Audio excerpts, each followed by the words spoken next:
How games make boring movement seem interesting. Movement is one of the most important aspects of a video game. With the majority of titles True. out there, it is the action players will perform more than any other, so creating a movement system that holds the player's interest is critical. While there isn't a one-size-fits-all answer to what goes into good movement, it often centers around meaningful player interaction. But, however, I will say that in general, more movement, better gameplay. In general. This may come from having them jump between structures in the environment to reach new places, or string moves together in order to maintain momentum, or Yeah. to regularly time button presses just right to get a little speed boost. Doing these things successfully calls for thoughtful player input, and is rewarded with fast and fluid movement. Players can't just hold forward and be done with it, as they are practically required to pay attention in order to move through a space effectively. You know what I think? This is just like an off-topic thing or whatever. Well, kind of unrelated, but like, I think Raz is like a controller bro because he said hold forward as opposed to just W key. That's just a little side thing that I noticed, but whatever. This constant loop of needing to properly execute specific inputs and then being rewarded with efficient movement for doing so keeps players engaged, and it is both satisfying to pull off and exciting to watch, making it something they not only have to do, but want to do. What Yeah. about games, though, where the primary form of movement is Walking. riveting? Walking is possibly the most common type of movement in video games, and the action Mhm. itself is almost always boring. It doesn't ask much of players, That's sprinting. That's sprinting. Walking is walking. Running is running. it's kind of slow, and it can end up accounting for a huge chunk of a title's runtime. Yeah. Now, obviously not every game needs complex movement. Depending on what a title is trying to do, including that sort of thing could have a negative impact on other aspects, Not every game needs movement, but most games feel better with more movement. That is an undeniable fact. like gameplay or tone. What we conventionally see as good movement doesn't work for every game. Yes, this is true. In general, like if you're playing something like these games, what he just showed, or something like Dead Space or Resident Evil, whenever you walk everywhere and you do this like over the shoulder camera view, it it conveys more of a like close up, like close and personal, more intimate like relationship experience that you have with your character and the environment around you. Like, yeah. For a lot of titles, walking is the right choice, and despite it not being all that interesting, many games that use it are still able to keep players invested while they traverse the world. The devs will usually have like walking in games because they want you to like not only just play the game because of like good gameplay and whatnot, but they also want you to like look around. They want you to be a tourist of the game, like with these rats and stuff walking around. It's like if I was just like sprinting through or blinking through, I wouldn't have maybe not even seen that or recognized that. But when you're walking around, it's like there's a vibe to it. It's like deep, dark, ominous, kind of scary, kind of horrific things going on. Yeah, you're kind of like a tourist, like just looking around, seeing the sights. So when it comes to these titles that don't rely on engaging movement mechanics, where it is mostly just walking, how do they keep players from getting disinterested while traveling? By making interesting environments. And the answer pretty much boils down to finding ways to distract players from noticing that the movement is actually boring. Many Right. games handle this by densely packing their traditional gameplay sections together, the logic being that if players are constantly thrown into combat or puzzle solving or whatever mechanic a title is centered around, they won't have enough downtime to pay attention to potentially boring movement. With that Right. said, when a game has virtually no downtime, it can become exhausting quickly. Oh yeah, Doom Eternal. I mean, the game like Doom Eternal does seem exhausting, but there's points where it's like you're supposed to go, and then points where you can just chill and relax and kill like some random like fodder mobs or whatever. It does a good job of like intermixing the two. And while this is fine for certain genres, a lot of titles rely on having space for reflection. So cutting out sections that give players a little time to breathe isn't really an option, meaning developers have to put focus on making walking seem deeper than it is. Yeah, I mean, even if you have walking, a lot of the times developers just like put running in there or sprinting just because a lot of modern games just have sprinting. You can sprint in real life, you can walk in real life. Why not put it in the game? This often starts by adding at least one additional layer of complexity to how movement works. Like in most games, instead of just being able to walk, players also have the option to walk slightly faster. Yeah. Nice. This may not sound like much, but having multiple speeds a character can move accomplishes a handful of things. It allows for more precise controls, it gives players the chance to move at whatever pace they think is appropriate for the location they're in, it lets video essayists capture cool looking shots, and most importantly, it tricks people into thinking they're doing more than they actually are. Most players will almost always opt to move as quick as they can, so from a purely practical perspective, many games really only need. Yeah, I mean, that's what I did in a lot of games. If there's a sprint button or something, motherfucker, I'm sprinting. All right. Whenever I played Apex, I just turned auto sprint on and just left it as is. If I wanted to slow walk onto someone, I would like ADS or crouch up to them. To include that one speed. But by having multiple ones, players feel like they're maximizing their movement potential instead of just going at the default pace. Having options, however meaningless they actually are, gives players a greater sense of control. With including multiple speeds, there rarely is much to it in terms of mechanics. It's usually just holding down shift or tapping X or managing a stamina bar. But by being required to give some inputs, it distracts a bit from the lack of real gameplay. Furthermore, animation plays a role as well. Creating a walk cycle that feels natural to the character and is visually interesting has a lot of value, as players will be looking at it all the time. Obviously, there isn't one correct approach for animating a character's walk, but when considering how to hold a player's attention throughout a game, arguably the most important aspect is including unique walk animations for the various states and circumstances the character may find themselves. Yeah, like again, I think the more animations that you can have for like a character like to cycle between like walking and running, or like what we just saw, he's like kind of bouncing down the dune, like versus just like doing the sprint down the thing. It adds a little bit of immersion, you know. But there's gonna be a degree of like, oh, we can't have like 20 different walk run cycles and, you know, different ways to walk, because that just takes away from other parts of the game. So, you know, there's got to be a little give and take. Like have a couple different cycles and then call it a day. In. Stuff like giving them a slight limp when heavily damaged, or making steps slow and labored when treading through snow or water. These sorts of details make movement more immersive because the character is reacting to the things they encounter in an organic way. Even though there is no real mechanical impact, the variation in animations help to make it seem like there is.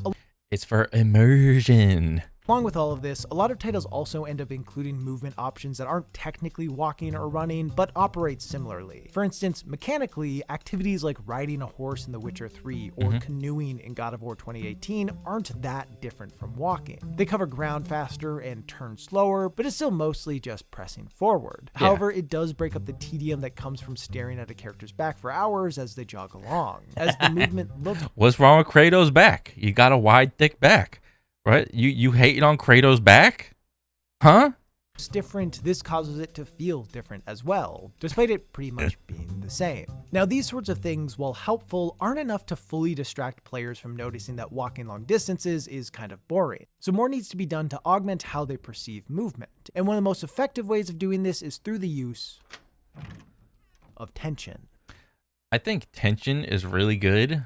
Another thing that sometimes I find like annoying, but sometimes cool, is like changing the FOV whenever like you're going fast. So like for example, whenever you go into like a super speedy mode or whatever, like you're doing some crazy movement, instead of like 90 FOV, which is I think standard for like a lot of like just default games or whatever, when you go faster, it gives the perception that you are like moving faster without actually moving faster. Like, you start at 90, then it'll like smoothly go up to like 110 or 120 or whatever. And then everything, you have like your center point that you're looking at, and then everything that's not on the center point gets like stretched to the sides and off your screen. And I think that looks really cool. But, you know, for gameplay purposes, Like it's very aesthetic looking, but then it's kind of hard to see stuff like on your left and right because everything just warps back to the center. Oh, thank God, nothing's here. When the player has some threat looming over them, their focus will naturally be drawn to it. Even though tension is just the preamble to something happening, that sense of rising anticipation for whatever may come pulls players in, distracting them from their actual movement, as they're more focused on whatever threat lies ahead. There are a handful of ways to accomplish this, whether it be mechanically, narratively, atmospherically, or a combination of the three. Personally, I think doing it mechanically is the strongest approach. When a system is built around the player avoiding danger, they have to both focus on their surroundings and use their limited mobility as effectively as possible in order to survive. What the fuck? A lot of games, primarily ones in the horror genre, achieve this kind of tension by including an unkillable monster that pursues the player, all but forcing them to be careful with how long they linger in certain areas and keep their head on a swivel as to look out for whatever thing is trying to kill them. Every step could be the one to give them away, creating an air of suspense that is tied directly to their movement. Also, as the playable character can only walk so fast, those inevitable chase sequences become all the more thrilling because escaping is not quick, easy, or guaranteed. Other games opt to use environmental threats to cultivate this kind of tension. Death Stranding does this pretty effectively through its timefall mechanic, which is a rain that causes the item Sam is carrying to deteriorate, and its BT areas, which are sections of the map that are riddled with dangerous monsters that will easily kill Sam if the player isn't properly prepared. When timefall starts, it causes players to either want to reach their destination as quickly as possible, or find a place to wait the rain out so their deliveries don't get destroyed.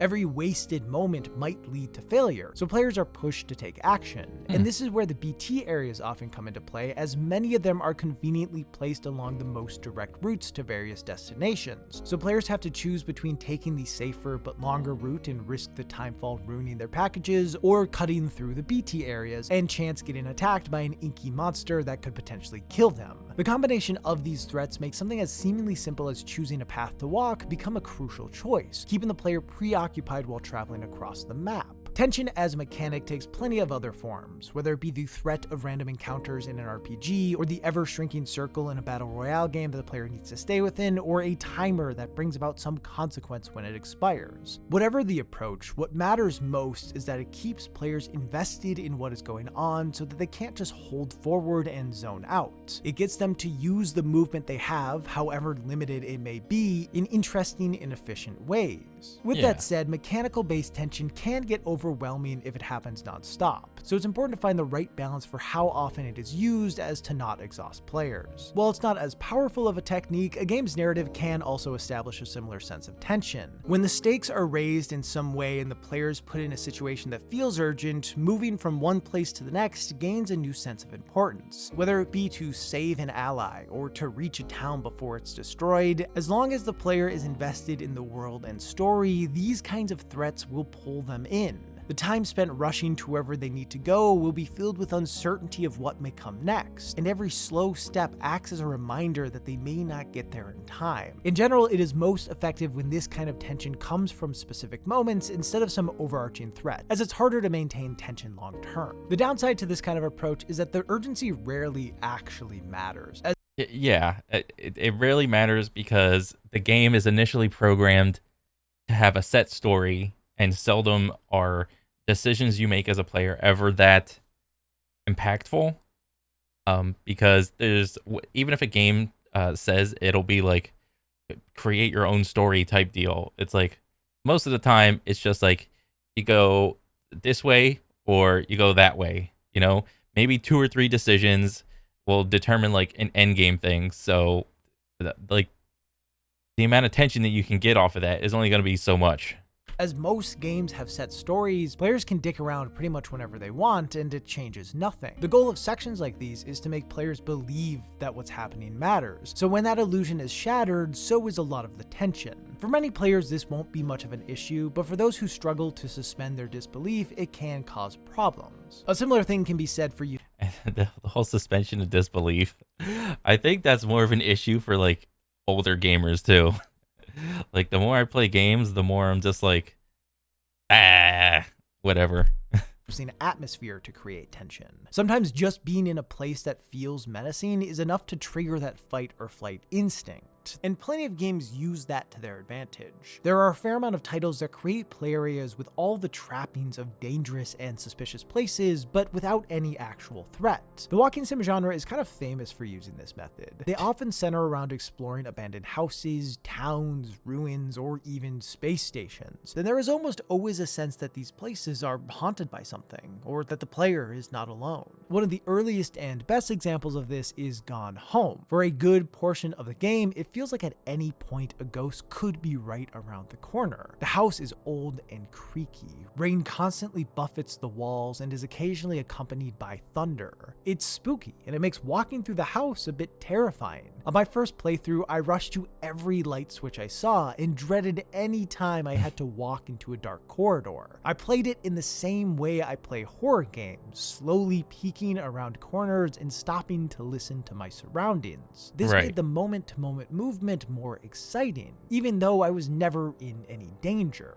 Just feeling like I might be got me to be more thoughtful when moving through the space. The issue with this type of approach, though, is that once players realize there isn't anything to be afraid of, it loses a fair bit of its effectiveness. Well, at least it makes you put your guard down in case there is something that happens. Generally, this is fine with shorter games or small sections of a larger title, but if it goes on for too long without any real payoff for the tension, it can end up feeling a bit hollow. While tension can be created solely from mechanics, narrative, or atmosphere, games are at their most tense when they weave all three together, as they fill in the gaps each have on their own. While the use of tension is a strong way to give more importance to walking, if there is never any release of the tension, it runs the risk of becoming grating. So to combat this, a lot of games juxtapose tension with immaculate vibes. This may come in the form of a standout song playing as you travel, or a breathtaking view being along your path. I think the best example of this, as far as I can remember,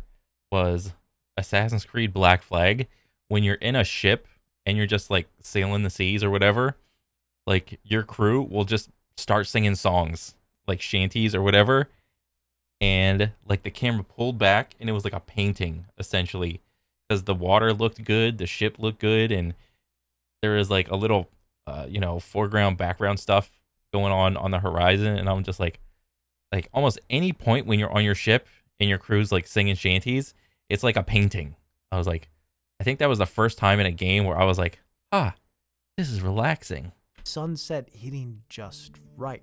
Whatever it may be, it makes you feel like you're in a capital M moment. It is the game telling players to reflect, to breathe, to focus less on where they're going and more just on the going. For these moments to work, they need to feel special, so they should be somewhat rare and fleeting in nature. When a moment feels important, players will become immersed in what is going on and focus less on the mechanics of something like walking and more on the general experience. When done well, it feels like a way to pass the time while traveling, and it serves to connect moments together in an enjoyable and memorable way. The far more common approach games use to cultivate this sense of passing the time is through talking. It may be from an audio log or the protagonist verbalizing every single thought that passes through their head, but most often it comes from conversations between characters. By pairing walking and talking together, it allows players to move from one traditional gameplay section to the next while also getting character and story development. In theory, melding narrative and gameplay together. At its best, it causes walking to feel more important as it progresses the story, and it doesn't take control away from the player as often as titles that have a lot of cutscenes do. However, the success of this heavily relies on the quality of a game's writing, because if what the characters have to say isn't interesting, players will just end up tuning them out. It can also lead to problems when the dialogue doesn't line up well with the character's movement. In almost every game that has a lot of walking and talking in it, at some point I either accidentally cut off a character mid-sentence by hitting a new zone, or have to stand around awkwardly waiting for them to finish talking. Along with that, depending on a character's AI, they might end up far behind or in front of the player. Yep,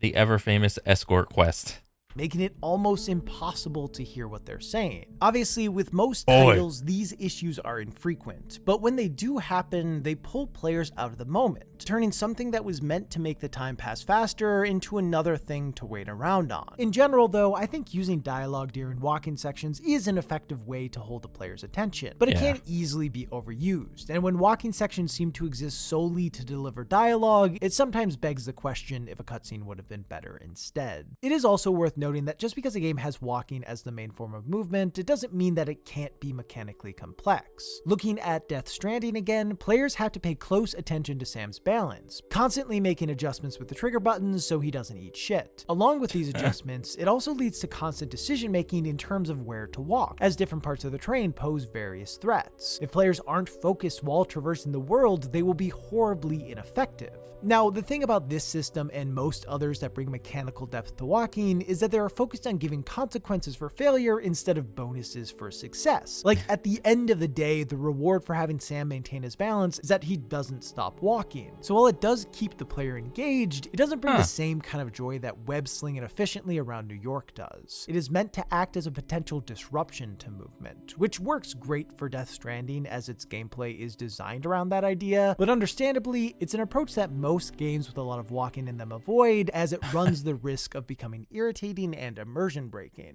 All in all, the best way to keep walking from feeling stale is by combining these strategies together in order to always present the player with something new, so they don't get too used to any one thing. This all may seem like it's not that important, and you know, for some players it's not. Even with games that do a good job of masking their boring movement mechanics, a large portion of players will still find them boring. Depending on what you value in a game, no amount of tension or vibes or talking or button inputs will distract you from a title's lack of conventional gameplay. For some players, these approaches will just never work. And that's okay. Not every game needs to be for every player. For those who it does work for though, including these elements is often the difference between a title feeling well-paced and bloated. They help keep folks engaged during a game's least engaging moments. And even though they won't draw in every player, the fact that they work for so many is a feat unto itself. It takes a lot of work to make any movement system, however simple it may seem, feel right. While it's easy to look at games with fast and frenetic action and assume that that is what good movement looks like, the reality is that good movement takes all sorts of forms, whether it be flying, swinging, parkour. I mean, that's a really good point that you just brought up. Like, not all the time is more movement better, like best or better. It just depends on what kind of game and what kind of experience you want to go for, which is really cool. Touring, or even walking. And frankly, when a game is able to make something as simple and potentially tedious as walking feel engaging throughout its runtime, there are few things I find more impressive.